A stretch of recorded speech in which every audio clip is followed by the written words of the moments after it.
It's Friday, gather round. There's so much wisdom to be found. Each week we unite to see our Khalifa shining bright. Each time he guides the way, teaching us new things each day. Like a fountain, knowledge springs. Allah's praises it will sing. So kids, come on round. Here our friendships will be found. Each time Huzoor guides the way, we learn new things every day. A source of love, pure and clear. With every word we draw near. Each week we unite to see our Khalifa shining bright. To see our Khalifa shining bright. Assalamu alaikum wa rahmatullahi wa barakatuh, everyone. Welcome back to another exciting episode of Friday Sermon for Kids. I am so excited to be here. I can't wait to discuss an amazing story that we're going to talk about today. Before that, we introduce our panelists. I have in front of me Sajeel, and to his right, Imran. Assalamu alaikum, guys. Wa alaikum assalam. Alhamdulillah, jazakumullah, ahsan al-jazaa for being here. So dear audience, of course we're going to be talking about some faith-inspiring stories from the life of the promised Messiah ﷺ, but as we do every single week, let's start with the beautiful words of our beloved Imam, Hazrat Amirul Mu'mineen, ayyadahullah ta'ala bin Nasrihil Aziz. Hazrat Naseem al-Islam पर एक मुकदमा doctor Henry Martin Clark की तरफ से दायर हुआ था और इक़दाम कत्ल का मुकदमा था। इंतहाई ख़तरनाक मुकदमा था। आप फरमाते हैं ये मुकदमा हेनरी मार्टिन क्लार्क का मुकदमा ऐसा ख़तरनाक था कि फांसी की सज़ा भी हो सकती थी। मिसाल देते हैं कि यहूद की तरफ से रोमी अदालत में हज़रत ईसा अलैहिस्सलाम पर किए जाने वाले मुकदमे का जिक्र करते हुए फरमाया कि इस किस्म का मुकदमा मुझ पर भी हुआ था। मसीह अलैहिस्सलाम के ख़िलाफ़ तो यहूदियों ने मुकदमा किया था, मगर उस इस सल्तनत में मेरे ख़िलाफ़ जिसने मुकदमा किया वो मोअज़्ज़ज़ पादरी था और डॉक्टर भी था, यानी डॉक्टर मार्टिन क्लार्क, जिसने मुझ पर इक़दाम कत्ल का मुकदमा बनाया। Alright kids, so today we are going to be talking about sidq. That literally means truthfulness. Specifically from the life of the promised Messiah ﷺ. You know, the promised Messiah ﷺ faced scenarios where speaking the truth was extremely dangerous for him. It could have basically caused some of the severest punishment to be launched against him. And his own lawyers, by the way, we're going to be talking about a court case, his own lawyers advised him to not speak the truth at all. But the promised Messiah ﷺ stayed extremely firm on his stance that he will speak the truth. So, are you kids ready? Yes, Murabi Sahab. So this right here is an intriguing story. Huzoor, may Allah be his helper, mentioned it in details in this last Friday sermon. There was a collective effort by several people to fabricate an attempted murder case against the promised Messiah ﷺ. What does that actually mean? There was this one particular priest and doctor named Henry Martin Clark. Henry Martin Clark basically contacted different people that had seen the promised Messiah. They kind of had been in the promised Messiah circles here and there, and influenced them to tell complete lies against the promised Messiah. What they were coming forward and saying was, the man named Mirza Ghulam Ahmad, the promised Messiah ﷺ, trained us and instructed us to go murder Henry Martin Clark. Astaghfirullah. A complete lie, but that was the attempted murder case they were fabricating. But the evidence was fake, but there was a lot of it. The promised Messiah ﷺ, though, on his side, decided to stick to the absolute truth on every detail of it. And then that is how he proceeded forward to the court.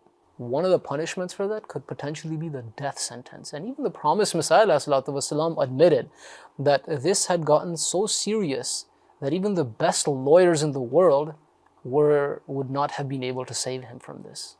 Murabi Sahib, I remember that Beloved Huzoor mentioning that the promised Messiah ﷺ received a revelation from God. So did he already know what was going to happen? Exactly right, Imran. In fact, that was the reason why the promised Messiah ﷺ had said that no lawyers can save me. That was his trust in Allah. It was him telling people that Allah has already told me He's going to keep me safe, as impossible as it looks. So how does the story move forward? There was one key witness named Abdul Hamid, somebody that used to come to Qadian, not some kind of a devoted Ahmadi or follower of the promised Messiah full time, but the promised Messiah knew who he was. Abdul Hamid had been threatened, right, with all sorts of crazy things by Henry Martin Clark, that you need to go and testify against Mirza Ghulam Ahmad. And Abdul Hamid on his side, right, he wasn't really a powerful guy, he was some poor guy, right? He came under the pressure, so he started making these declarations. At that point in time, right, there was one righteous judge. His name was Captain Douglas. Captain Douglas saw the face of the promised Messiah. When he saw his face, something struck him. He said, I cannot believe that this man would ever murder anyone. And so he's like, I think the entire thing's been fabricated, but I have no way to prove it because I need to find out from the witnesses. They seem to be saying that they were told to go murder Henry Martin Clark. So the way it happened is he had Abdul Hamid separated entirely. He got another policeman named Captain Lemarchand, and when they interrogated him in an isolated place, they told him, you're completely safe with us, be honest, tell us what the truth is. Abdul Hamid started crying and crying and crying, and then he said, listen, it is all a lie. Mirza Ghulam Ahmad is completely innocent. There is no single proof that he ever even indicated to me to go harm another individual. That is how the entire case came forward. The entire case was immediately shut because Captain Douglas, the judge, came in court, addressed the promised Messiah. He said, you are acquitted and free to go. Subhanallah. Now, here's the part where I want everyone at home to pay attention as well. Because the lawyer that the promised Messiah ﷺ had hired wasn't just like a random lawyer. He was a very senior and learned lawyer who had worked with many other people. And that lawyer's words are very powerful because that lawyer was not an Ahmadi, right? The lawyer says, I have represented many people, even religious people. And even the most religious of people that I have represented in court, when it came time to save themselves by kind of hiding and twisting the truth and changing their words, they were all in for it. They're like, yeah, tell us what to say and we'll say it in court. And he's like, in my entire life's career, there is only one individual that I have come across who was so adamant on making sure that regardless of what the words are, they have to be truthful if they are coming out of my mouth, right? That one person was Mirza Ghulam Ahmad, the promised Messiah ﷺ. Murabi Saab, wasn't he scared if he lost the case? That's actually exactly what the lawyer warned the promised Messiah ﷺ about. He basically told the promised Messiah ﷺ that you can make a slightly changed statement which is legally completely true.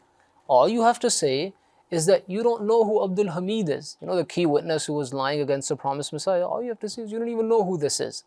But the promised Messiah said, I do know who this is. I have seen him many times come to Qadian. I would be lying openly if I said I have no idea who this is. Legally, he was allowed to say that. Why? Because he could say, I don't know him personally, I don't know his life story, I have nothing to do with him.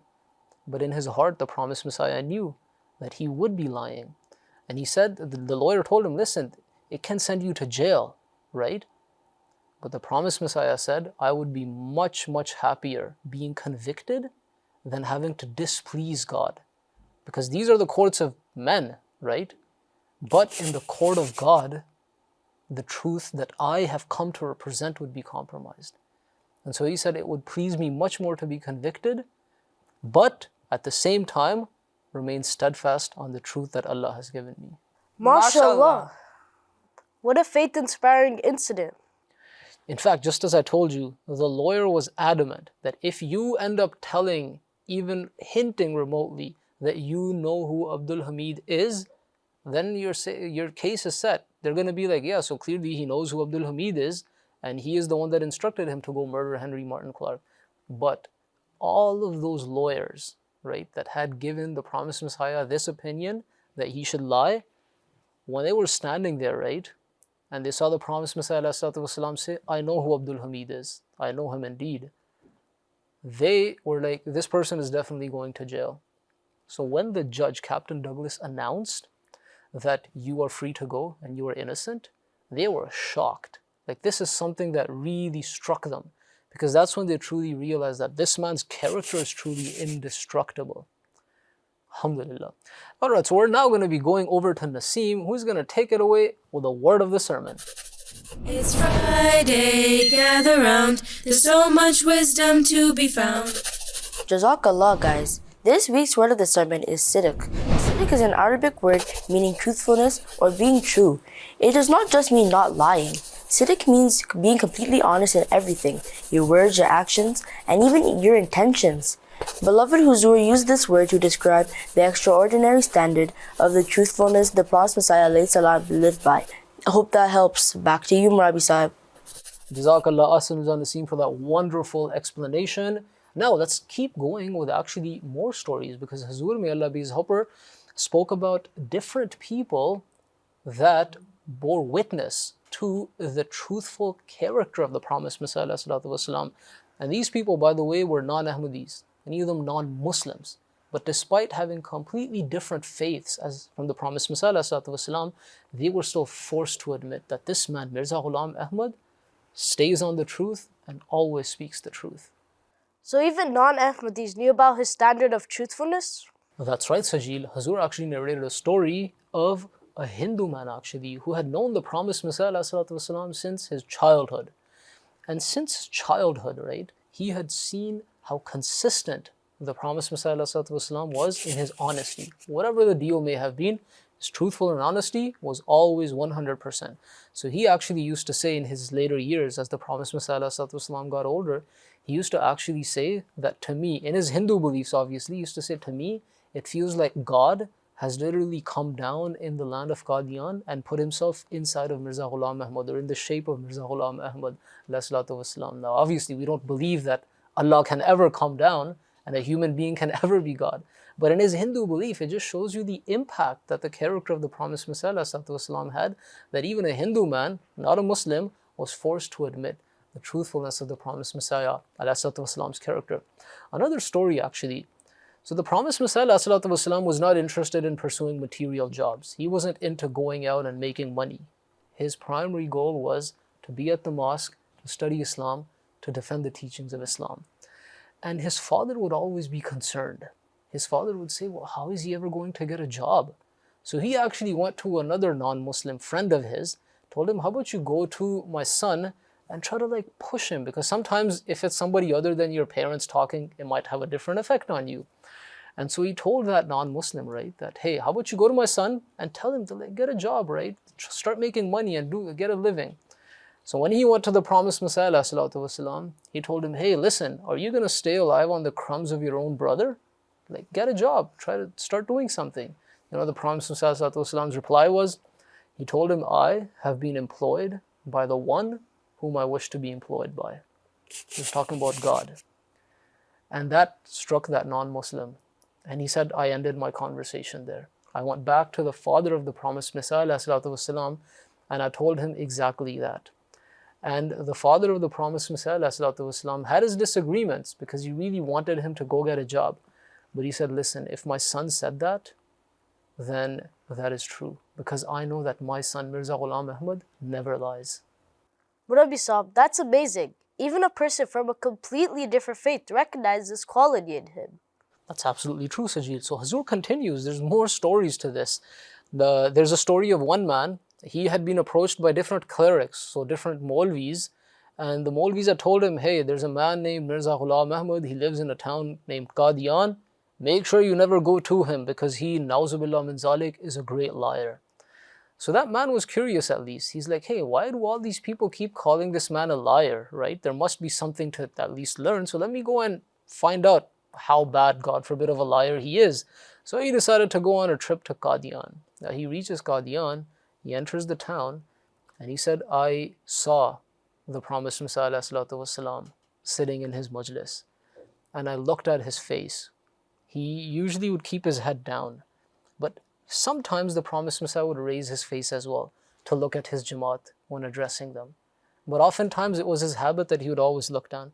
And he said that when he raised his face and looked towards his people, I saw his face and something struck my heart. And I realized that this man cannot be a liar. And simply upon seeing him sitting in that majlis with his companions, seeing his face, right, changed my heart. And that man says, that's when I became a member of his Jamaat and I converted and accepted him. Then another story. So one is talking about the impact of the character. The other one is talking about the impact that his works had, his writings had. One man ended up coming across a book of the Promised Messiah ﷺ. It's a sizable book. It's in the volume called, third volume of Ruhani Khazain. It's called Izala-e Oham, which literally means the removal of a misunderstanding. The Promised Messiah wrote this about what he claims to be, how he claims to be the Promised Messiah. So a man says that, I read that book entirely about his claims. And then I read the explanations of how he's even claiming to be the reformer and the Promised Messiah of this age. And after reading his work, right, it occurred to me that the way he has explained his declaration and his proclamation cannot be a lie. And it was as a result of having read that book that he also ended up becoming an Ahmadi and converted. Murabi Sahib, shall we do this week's question of the sermon? Oh, I almost forgot, Imran. Jazakallah for reminding me. So, are you two ready? Yes. All right, so we're going to go towards the question of the sermon. The question this week is, when his lawyer told him to simply claim that he has no idea who Abdul Hamid is, what did the Promised Messiah ﷺ do? So, I'll start with option A. Option A, he agreed and simply claimed that he did not know him.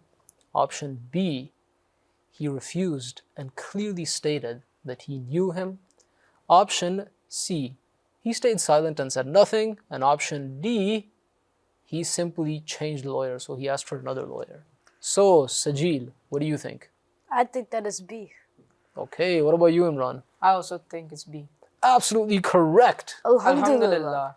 Murabi Sahib, this week's sermon really made me think telling the truth is sometimes really hard. But the Promised Messiah ﷺ showed us that real trust in Allah means being honest even when it seems like it can hurt you. You've said it perfectly, Imran. So the life of the Promised Messiah ﷺ, his character shows us that being truthful, right, is not just about one or two major decisions that you make in your life. It is an entire way of life. It's a complete way of life. How you present yourself at any time. How truthful are you in all the decisions that you make in your life? How honest are you? And so that is what the Promised Messiah ﷺ did. That is the character he came with in this era, in this age. That is why Allah selected him as the best practitioner of Islam to be our guide. So we should always pray, obviously strive, but also pray that may Allah enable us to establish to the best of our human ability as we can this same example in our life. Ameen. And dear audience, this is it from us for this week. We hope you had an opportunity to learn some incredible things. Make sure to watch Huzoor's full Friday sermon. And until next time, Khuda Hafiz. Friday, gather round. There's so much wisdom to be found. Each week we unite to see our Khalifa shining bright. A source of love, pure and clear. With every word we draw near. Each week we unite to see our Khalifa shining bright.